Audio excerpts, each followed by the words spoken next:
जय हिंद दोस्तों। बात करते हैं basic structure of the Indian constitution की। तो पहली बार शंकरी प्रसाद के इस 1951 में एक बड़ा सवाल सामने आता है, और वो सवाल ये होता है कि क्या पार्लियामेंट आर्टिकल 368 का इस्तेमाल करके आपके फंडामेंटल राइट्स को अमेंड कर सकती है या नहीं कर सकती। और यहाँ पर हमें देखनी होती है constitutional validity of first amendment act of 1951, जो कि आपके राइट टू प्रॉपर्टी को कर्टेल कर रही थी।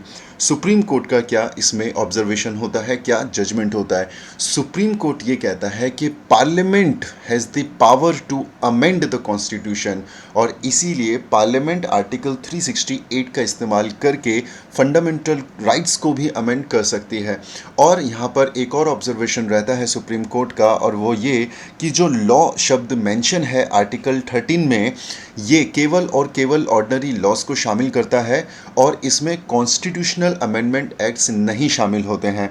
अगर आपको याद हो, हमने आर्टिकल 13 किया था, और आर्टिकल 13 में हमने देखा था कि आर्टिकल 13 बात करता है उन लॉज की जो कि इनकंसिस्टेंट हैं फंडामेंटल राइट्स के। और अगर कोई भी लॉ फंडामेंटल राइट्स के इनकंसिस्टेंट होता है, तो सुप्रीम कोर्ट के पास, हाई कोर्ट के पास ये पावर है कि वो उस लॉ को नल एंड वाइड घोषित कर सकता है। लेकिन फिर सवाल ये उठता है कि क्या उस लॉ की जो डेफिनेशन है, क्या उसको एलेबोरेट किया गया है आर्टिकल 13 में? और आंसर है यस, किया गया है। तो उसमें आपके बायलॉज को शामिल किया गया है, लेकिन अमेंडमेंट का जो स्टेटस है वो हमें नहीं पता चलता। तो वहाँ पर एक स्कोप ऑफ इंटरप्रिटेशन रह जाता था, और इसी वजह से हम देखते हैं कि शंकरी प्रसाद केस में दो चीज़ें सामने आती हैं। पहला ये कि आर्टिकल 13 में जो लॉ की डेफिनेशन है, उसमें केवल और केवल ऑर्डिनरी लॉज हैं, उसमें आपके कॉन्स्टिट्यूशनल अमेंडमेंट शामिल नहीं है। इसका मतलब अगर आप कोई कॉन्स्टिट्यूशनल अमेंडमेंट करके फंडामेंटल राइट्स को अगर आप एब्रिज करते हैं, उसको आप छोटा करते हैं, उसे आप डाइल्यूट करते हैं, तो आप कर सकते हैं, आप आर्टिकल 13 के प्रोटेक्शन के दायरे में नहीं आएंगे, राइट? तो पार्लियामेंट कैन एब्रिज और take away any of the fundamental rights by enacting a constitutional amendment act. और ये जजमेंट आता है, आपका पहला जो केस होता है शंकरी प्रसाद केस, राइट? लेकिन इसके बाद फिर 1967 में दूसरा केस आता है जिसे आप गोलकनाथ केस के नाम से जानते हैं, और यहाँ पर सुप्रीम कोर्ट अपने प्रीवियस डिसीजन को रिवर्स कर देता है। और यहाँ पर वो ये कहता है कि सुप्रीम कोर्ट जो है जिस तरीके से इंटरप्रेट करता है, वो ये कहता है कि फंडामेंटल राइट्स जो हैं, these are transcendental and immutable position, और यही कारण है कि पार्लियामेंट जो है इनको अमेंड नहीं कर सकती है, इनको एब्रिज नहीं कर सकती है, इनको डाइल्यूट नहीं कर सकती है। तो क्या डिसीजन था गोलकनाथ केस में, जो कि 1967 में था? उनका ये कहना था कि फंडामेंटल राइट्स जो है वो इम्यूटेबल हैं, वो ट्रांजिटेंटल हैं, और वो इतने सैक्रोसेंक्ट हैं कि पार्लियामेंट उनको एब्रिज नहीं कर सकती है, पार्लियामेंट उनको डाइल्यूट नहीं कर सकती है। और यही कारण है कि आर्टिकल 368 का इस्तेमाल करके पार्लियामेंट उन फंडामेंटल राइट्स को आपसे छीन नहीं सकती है। एक तो ये पार्ट हो गया। दूसरा पार्ट था जजमेंट का ये कि आर्टिकल 13 में जो लॉ शब्द दिया गया है, राइट, आर्टिकल 13 में जो लॉ वर्ड मेंशन किया गया है, उस लॉ की परिभाषा में कॉन्स्टिट्यूशनल अमेंडमेंट भी शामिल किए जाएंगे, राइट? तो शंकरी प्रसाद केस में क्या था कि जो लॉ शब्द है, जो लॉ वर्ड मेंशन है आर्टिकल 13 में, उसमें कॉन्स्टिट्यूशनल अमेंडमेंट शामिल नहीं है, राइट? लेकिन जब हम बात करेंगे गोलकनाथ केस के, तो उसमें वो ये कह रहा है कि गोलकनाथ केस में जजमेंट ये आता है सुप्रीम कोर्ट का कि आपका जो आर्टिकल 13 में जो लॉ है, उसके अंडर आपका कॉन्स्टिट्यूशनल अमेंडमेंट भी शामिल किया जाएगा। अब मैं इस पूरे कॉन्सेप्ट को दोबारा से रिपीट नहीं करूंगा, क्योंकि मैं ऑलरेडी ये डिस्कस कर चुका हूँ आर्टिकल 13 में। तो आप अपनी प्लेलिस्ट में जाएं और आर्टिकल 13 को फिर से रिवाइज करें, राइट? अभी आगे बढ़ते हैं। तो पार्लियामेंट का रिएक्शन होता है गोलकनाथ केस के बाद। देखो होता क्या है कि सबसे पहले शंकरी प्रसाद केस आया, उसके बाद गोलकनाथ केस आया। अब पार्लियामेंट क्या करेगा, गोलकनाथ केस में जो जजमेंट है उसको चेंज करेगा, उसको रिवर्स करने की कोशिश करेगा, और लेके आएगा 24th अमेंडमेंट एक्ट 1971। और इस एक्ट के द्वारा आर्टिकल 13 में कॉन्स्टिट्यूशनल अमेंडमेंट किए जाएंगे और आर्टिकल 368 में कॉन्स्टिट्यूशनल अमेंडमेंट किए जाएंगे। और इन दोनों आर्टिकल में अमेंडमेंट करके पार्लियामेंट ये कहेगा कि पार्लियामेंट के पास ये पावर है कि वो अगर चाहे तो फंडामेंटल राइट्स को जो है एब्रीच कर सकता है, फंडामेंटल राइट्स को डाइल्यूट कर सकता है, और इसके लिए वो आर्टिकल 368 का इस्तेमाल करेगा। और जब वो आर्टिकल 368 का इस्तेमाल करेगा तो ये कंसीडर नहीं किया जाएगा अंडर आर्टिकल 13। तो दो बातें समझो। पहला, पार्लियामेंट अपने आप को ये पावर दे रहा है कि वो फंडामेंटल राइट्स को एब्रीच कर सकता है, वो फंडामेंटल राइट्स को डाइल्यूट कर सकता है, और वो किसी भी फंडामेंटल राइट को डाइल्यूट कर सकता है। एक तो ये हो गया। दूसरा, वो ये कह रहा है कि जब हम ये करेंगे तो हम आर्टिकल 368 का इस्तेमाल करेंगे। और तीसरा, वो ये कह रहा है कि आर्टिकल 13 में जो लॉ की डेफिनेशन दे रखी है, जो लॉ जो दे रखा है, उसके अंदर कॉन्स्टिट्यूशनल अमेंडमेंट्स नहीं आएंगे। ठीक है, तो उसके अंदर कॉन्स्टिट्यूशनल अमेंडमेंट्स नहीं आएंगे। राइट, तो ये आता है आपके 24th कॉन्स्टिट्यूशनल अमेंडमेंट एक्ट के द्वारा। फिर अब आएगी बारी जुडिशरी की, और केस होगा केशवानंदा भारती केस, जो कि आता है आपके 1973 में। और यहाँ पर सुप्रीम कोर्ट क्या करता है, गोलकनाथ का जो केस था, जो जजमेंट था, उसको ओवर रूल कर देता है। और इसके अलावा जो 24th कॉन्स्टिट्यूशनल अमेंडमेंट एक्ट आया था 1971 का, जो भी हमने डिस्कस किया, जिसमें आर्टिकल 13 और आर्टिकल 368 में कॉन्स्टिट्यूशनल अमेंडमेंट किए गए और पार्लियामेंट को ये पावर दी गई कि वो किसी भी फंडामेंटल राइट्स को एब्रीच कर सकता है। दूसरा, ये कहा गया कि 368 का इस्तेमाल किया जाएगा। तीसरा, ये कहा गया कि जो लॉ है, लॉ की डेफिनेशन जो आर्टिकल 13 में दी है, कॉन्स्टिट्यूशनल अमेंडमेंट उसमें शामिल नहीं होंगे। तो इनको चैलेंज किया गया केशवानंदा भारती केस में। लेकिन केशवानंदा भारती केस क्या करता है, पहला तो गोलकनाथ केस जो आया था उसमें उस डिसीजन को वो रिवर्स कर देता है, और दूसरा, वो पार्लियामेंट ने जो 24th कॉन्स्टिट्यूशनल अमेंडमेंट एक्ट पारित किया था उसको वो अपहेल्ड करता है।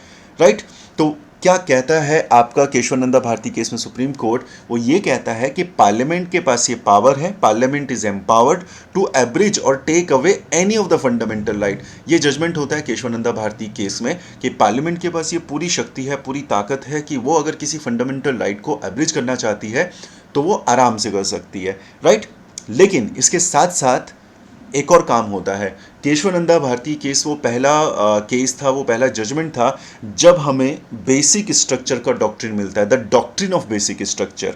राइट, तो क्या कहता है ये, वो ये कहता है that the constituent power of parliament under article 368 does not enable it to alter the basic structure of the constitution. तो पहला तो उसने ये बोला कि आप जो भी करना चाहते हैं आप कर सकते हैं। पार्लियामेंट अगर चाहे फंडामेंटल राइट्स को एब्रिज करना तो वो कर सकती है। पार्लियामेंट अगर चाहे कि किसी भी फंडामेंटल राइट के साथ वो कोई अमेंडमेंट करना चाहती है तो बिल्कुल कर सकती है। लेकिन उस स्टेटमेंट के बाद वो ये कह रहे हैं कि आर्टिकल 368 आपको कॉन्स्टिट्यूशनल अमेंडमेंट की पावर ज़रूर देता है, बट आप basic structure of the constitution को चेंज नहीं कर सकते। राइट, कॉन्स्टिट्यूशन को अमेंड करना अलग होता है और कॉन्स्टिट्यूशन को चेंज करना अलग होता है। तो you can not alter the basic structure of the constitution. तो ये जजमेंट आता है आपके केशवानंदा भारती केस में। पार्लियामेंट कैन नॉट अब्रिज और take away a fundamental right that forms a part of the basic structure of the constitution. तो दो बातें समझो। पहला, उन्होंने ये बोला कि पार्लियामेंट अगर चाहे तो वो किसी भी फंडामेंटल राइट को डाइल्यूट कर सकती है, अब्रिज कर सकती है। लेकिन फिर वो ये कहते हैं कि लेकिन हम जो है ये चेक करेंगे कि जिस फंडामेंटल राइट को आप डाइल्यूट कर रहे हो या फिर आप अब्रिज कर रहे हो, क्या वो कॉन्स्टिट्यूशन के बेसिक स्ट्रक्चर को तो वायलेट नहीं कर रहा है, और अगर वो बेसिक स्ट्रक्चर को वायलेट करेगा तो हम उसे नल एंड वाइड डिक्लेयर कर देंगे। क्लियर? ठीक, राइट। और ये जो डॉक्ट्रिन था जो कि सबसे पहले हमें देखने को मिलता है केशवानंदा भारती केस में, इसी को रीअफर्म्ड कर देता है, रीइंफोर्स कर देता है सुप्रीम कोर्ट अगले केस में, जो था आपका इंदिरा नेहरू गांधी केस ऑफ 1975, जब इमरजेंसी इस देश में लगाई गई थी। राइट, क्या कहता है सुप्रीम कोर्ट? सुप्रीम कोर्ट कहता है कि supreme court invalidated a provision of the 39th amendment act of 1975। क्या लिखा था 39th अमेंडमेंट एक्ट में? उसमें इंदिरा गांधी ने क्या किया था कि जो प्राइम मिनिस्टर की जो पोस्ट होती है और स्पीकर ऑफ द लोकसभा की जो पोस्ट होती है, उसके इलेक्शंस के जितने भी डिस्प्यूट्स होंगे उनको सारे के सारे कोर्ट से बाहर कर दिया था। उनका ये कहना था कि अगर प्राइम मिनिस्टर से रिलेटेड अगर कोई भी डिस्प्यूट होता है उसके इलेक्शन से रिलेटेड, या फिर स्पीकर ऑफ द लोकसभा के इलेक्शन से रिलेटेड कोई भी डिस्प्यूट होता है, तो उसमें किसी भी कोर्ट का इंटरफेरेंस नहीं हो सकता। अब इसके पीछे बैकग्राउंड आप समझो कि इलेक्शंस हुए थे, और इलेक्शंस में जब इंदिरा गांधी चुनाव जीती थी और प्राइम मिनिस्टर बनी थी, तो उनके ऊपर उनके जो अपोनेंट थे जिनका नाम था राजनारायण, उन्होंने केस कर दिया था और उनका ये कहना था कि इंदिरा गांधी ने गवर्नमेंट मशीनरी का इस्तेमाल किया है, दुरुपयोग किया है चुनाव जीतने के लिए, और ये बात साबित भी हो जाती है। इस वजह से उनकी जो मेंबर ऑफ पार्लियामेंट्रीशिप थी वो उनसे छीन ली जाती है। अब अगर वो मेंबर ऑफ पार्लियामेंट नहीं है तो अब वो प्राइम मिनिस्टर नहीं रह सकते 6 महीने के बाद तक, राइट। तो अब क्योंकि अब उन्हें अपनी प्राइम मिनिस्टरशिप जो है छोड़नी पड़ रही है, तो मीनवाइल वो क्या करती हैं, अपनी पावर्स का इस्तेमाल करती हैं, अपने बहुमत का इस्तेमाल करती हैं और संसद में एक कानून, एक विधेयक पास करवाती हैं, एक अमेंडमेंट पास करवाती हैं, जो था आपका 39th अमेंडमेंट एक्ट ऑफ 1975। और इसमें ये कहा गया कि आपके जो प्राइम मिनिस्टर का इलेक्शन होगा, स्पीकर ऑफ द लोकसभा का जो इलेक्शन होगा, वो किसी भी कोर्ट के जुरिस्डिक्शन के दायरे में नहीं आएगा। और जाहिर सी बात है, इस तरह का अगर आप कानून बनाओगे तो कोर्ट जो है उसमें इंटरवीन करेगा, और कोर्ट क्या करेगा, इसको हटा देगा, इसको इनवैलिड कर देगा कि you are violating, you are diluting the basic structure of the constitution. ठीक।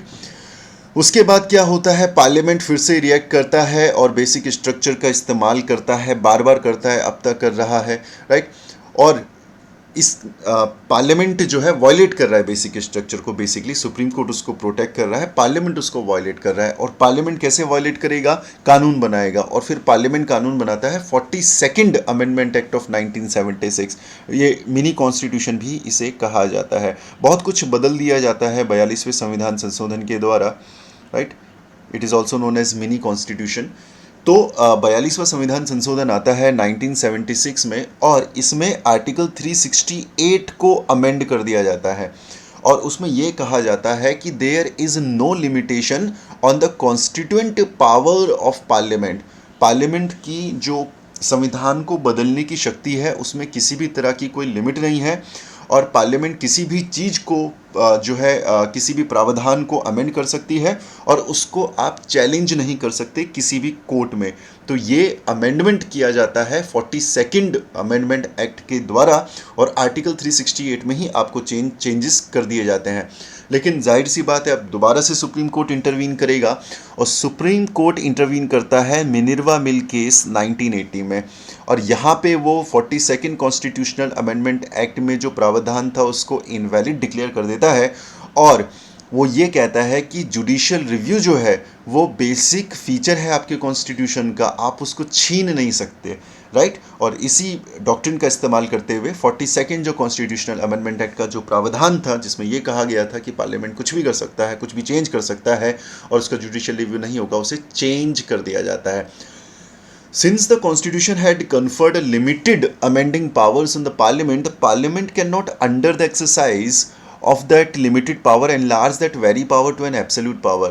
सुप्रीम कोर्ट का ऑब्जर्वेशन ये होता है कि 368 जो है ना, वो लिमिटेड पावर देता है पार्लियामेंट को कि वो वक्त के साथ अगर कानूनों को बदलना चाहता है तो वो कानूनों को बदल सकता है आर्टिकल 368 का इस्तेमाल करके, that is a limited power. But अगर वो आर्टिकल 368 को ही बदले और उसको एब्सोल्यूट पावर में चेंज करे तो ऐसा नहीं किया जा सकता। ये ऑब्जर्वेशन होता है आपके सुप्रीम कोर्ट का, right. Parliament can not under article 368 expand it's amending power. Article 368 को अमेंड करके आप अपनी ही अमेंडिंग पावर्स को बढ़ा नहीं सकते। यू कैन नॉट रिपील और abrogate the constitution, you can only change the constitution, you can only update the constitution, you can not destroy the constitution, right. उसके बाद फिर से आपका एक केस आता है वमन राव केस, जो कि 1981 का था। क्या होता है इसमें, supreme court adhere to the doctrine of the basic structure and further clarified that it would apply to constitutional amendments enacted after 24th 1973, right. अब यहाँ पर वमन राव केस में, जो कि 1981 में आता है, सुप्रीम कोर्ट ये बोलता है कि जो डॉक्ट्रिन ऑफ बेसिक स्ट्रक्चर है वो कंटिन्यू रहेगा। इसके अलावा अगर कोई कॉन्स्टिट्यूशनल अमेंडमेंट करके प्रावधानों में बदलाव ला रहा है और उससे आपके फंडामेंटल राइट्स वायलेट हो रहे हैं, राइट, तो उस पर्टिकुलर केस में जो कॉन्स्टिट्यूशनल अमेंडमेंट एक्ट जो हैं उनका भी जुडिशियल रिव्यू किया जाएगा, उनको भी लॉ कंसीडर किया जाएगा। बट एक इसमें डेट तय की गई 24 अप्रैल 1973, यानी 24 अप्रैल 1973 के बाद के जितने केसेस होंगे उसमें हम लोग लॉ की डेफिनेशन में कॉन्स्टिट्यूशनल अमेंडमेंट को भी शामिल करेंगे। इसका मतलब अगर कॉन्स्टिट्यूशनल अमेंडमेंट के द्वारा कोई फंडामेंटल राइट डाइल्यूट किया जा रहा है तो हम उस कॉन्स्टिट्यूशनल अमेंडमेंट का भी जुडिशियल रिव्यू करेंगे, बट द कंडीशन अप्लाई कि वो जो केस हो वो 24 अप्रैल 1973 के बाद का हो। अगर वो 24 अप्रैल 1973 से पहले का है तो जो कॉन्स्टिट्यूशनल अमेंडमेंट हैं 24 अप्रैल 1973 से पहले के, उनका जुडिशियल रिव्यू नहीं होगा, राइट। लेकिन 24 अप्रैल 1973 के बाद के जो कॉन्स्टिट्यूशनल अमेंडमेंट्स हैं उनका जुडिशियल रिव्यू किया जा सकता है। तो 24 अप्रैल 1973 क्यों इंपॉर्टेंट है? इसलिए इंपॉर्टेंट है क्योंकि केशवानंद भारती केस का जजमेंट यहाँ पर आया था और doctrine of supreme doctrine of basic structure यहाँ पे आपको देखने को मिला था। ठीक, now what are the elements of the basic structure? तो प्रेजेंट पोजीशन ये बोलती है that the parliament under article 368 can amend any part of the constitution. बिल्कुल ठीक है, इंक्लूडिंग द फंडामेंटल राइट्स, ये भी ठीक है, फंडामेंटल राइट्स को बिल्कुल अमेंड किया जा सकता है। लेकिन आपको ये मेक श्योर करना पड़ेगा that you are not violating the basic structure of the Indian constitution, right. लेकिन सुप्रीम कोर्ट ने ये डिफाइन नहीं किया कि बेसिक स्ट्रक्चर होता क्या है। Definition of the basic structure is yet to be defined by the supreme court. तो सुप्रीम कोर्ट क्या करता है, केस टू केस बेसिस पर जजमेंट देता है। जब उनके पास कोई केस जाएगा तब वो बताएगा कि okay this is the part of the basic structure and this is not the part of the basic structure. तो अगर हम अभी तक देखें तो कौन कौन से एलिमेंट्स हैं आपके कॉन्स्टिट्यूशन के जो सुप्रीम कोर्ट डिक्लेयर कर चुका है as the part of the basic structure. तो पहला है सुप्रीमेसी ऑफ द कॉन्स्टिट्यूशन। आपको याद रखना है भारत में ना तो सुप्रीमेसी ऑफ द पार्लियामेंट है, ना सुप्रीमेसी ऑफ प्रेसिडेंट है, ना सुप्रीमेसी ऑफ गवर्नमेंट है। यहाँ पर है supremacy of the constitution and this cannot be altered, this cannot be changed because this is a part of the basic structure of Indian constitution. दूसरा, sovereign, democratic and republican nature of Indian polity. तो ये भी कभी नहीं बदलने वाला। हमें भारत हमेशा संप्रभु राष्ट्र रहेगा, प्रजातंत्र रहेगा, रिपब्लिक रहेगा, ये कभी भी चेंज नहीं हो सकता। तीसरा, secular character of the constitution. तो जो लोग कहते हैं कि देश कभी हिंदू राष्ट्र बनेगा, राइट, या अपोनेंट्स ये कहते हैं कि इसको हम एक इस्लामिक कंट्री में कन्वर्ट कर देंगे और मुगलों का टाइम वापस लेके आएंगे, this cannot be done. क्यों? क्योंकि सेक्युलरिज्म जो है, secular character of the Indian constitution जो है, that is a part of the basic structure. आप अगर इसे कॉन्स्टिट्यूशनल अमेंडमेंट करके भी अगर आप इसे लागू करना चाहें कि भारत को हिंदू राष्ट्र या इस्लामिक राष्ट्र बनाना चाहें, this is not possible, this cannot be done, क्योंकि भारत का सेक्युलर कैरेक्टर जो है वो इसके बेसिक स्ट्रक्चर का हिस्सा है। फिर है separation of powers between legislature, executive and the judiciary. आप इसको भी डाइल्यूट नहीं कर सकते। लेजिस्लेचर की अपनी पावर्स होंगी, एग्जीक्यूटिव्स की अपनी पावर्स होंगी और जुडिशरी की अपनी पावर्स होंगी और इनमें आप इंटरवीन नहीं कर सकते। Federal character of the constitution, India हमेशा फेडरल रहेगा। अभी नेक्स्ट चैप्टर हम देखेंगे फेडरलिज्म के बारे में, नेक्स्ट टू नेक्स्ट चैप्टर है। तो फेडरल रहेगा हिंदुस्तान हमेशा। फेडरल का मतलब हो गया आपका 2 लेवल ऑफ गवर्नमेंट भारत में रहेगा, ठीक है, एटलीस्ट 2 लेवल तो रहेगा। जैसे अभी तो खैर हम 3 लेवल गवर्नमेंट पे काम करते हैं, ठीक है। एक आपका यूनियन हो गया, एक आपका स्टेट्स हो गया और फिर हो गए आपके लोकल गवर्नमेंट, ठीक है, जिसमें आपकी पंचायत और म्यूनसिपैलिटीज़ आती हैं। तो अब तो 3 टियर में काम कर रहे हैं, बट एटलीस्ट 2 तो रहेगा, स्टेट तो रहेंगे, ठीक। Unity and integrity of the nation, welfare state, ठीक है, ये रहेगा। एंड जस्ट एक एक्स्ट्रा इन्फॉर्मेशन देता हूँ मैं आपको, क्योंकि पॉलिटिकल साइंस इंटरनेशनल रिलेशन अपना ऑप्शनल भी है। आपको याद ये रखना है कि वेलफेयर स्टेट जो है ना, ये कैपिटलिज्म का पार्ट है ये, राइट। मे भी कहीं अगर ये आपको क्वेश्चन दिखे कहीं तो आप याद रखना, ये दिखने में, सुनने में और कॉन्सेप्ट वाइज ये सोशलिज्म का एक पार्ट दिखाई देता है, बट एक्चुअल में ये कैपिटलिज्म का हिस्सा है, ओके। तो just remember this.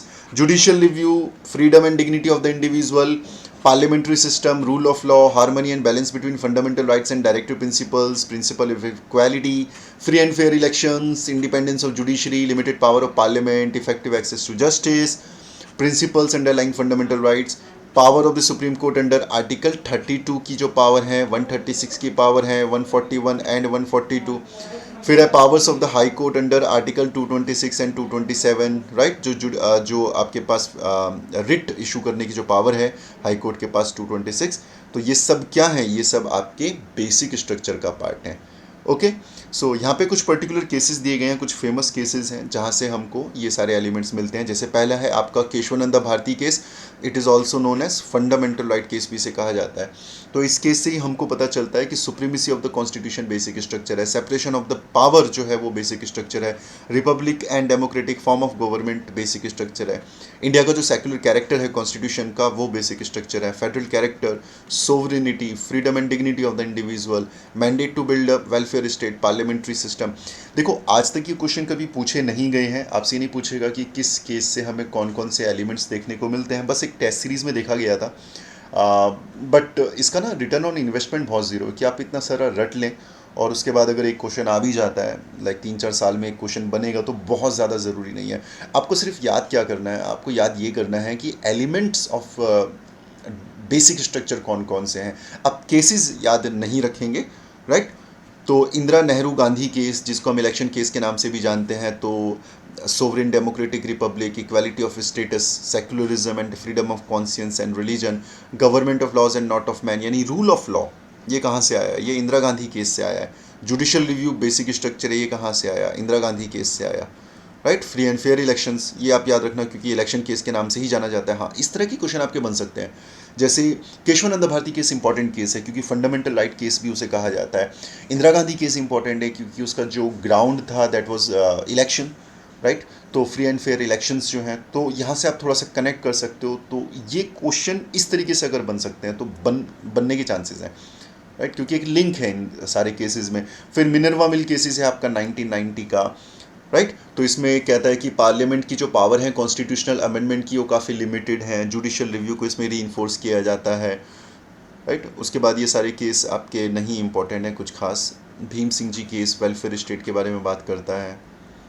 Indira Sawhney case कई बार पढ़ चुके हैं आप लोग, नहीं पढ़ा है जिन्होंने तो आगे आप पढ़ेंगे, राइट। तो रूल ऑफ लॉ को इस्टेब्लिश करता है Indira Sawhney case. Kihoto Hollohan case very important, free and fair elections के बारे में, सोवरेनिटी, डेमोक्रेटिक रिपब्लिकन स्ट्रक्चर के बारे में बात करता है।